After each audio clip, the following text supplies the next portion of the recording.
Na štai, netrukus prasidės 30. Raganiukės teatro sezonas.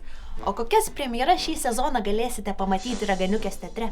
Žinokite, aš labai mėgstu skaityti ir dar labiau mėgstu statyti spektaklius pagal vaikų mylimas knygutes. Taigi dėmesio.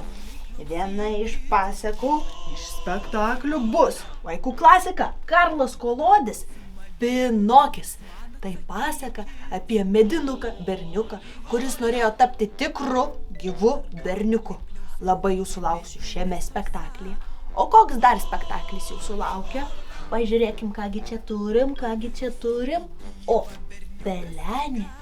Tai pasaka apie mergaitę, kuri gyveno su savo piktąja pamote, kuri jos labai nemėgo. Ir Peleniai geroji fėja padėjo. Lauks jūsų šiuose dviejose labai gražiuose spektakliuose nuo rudens.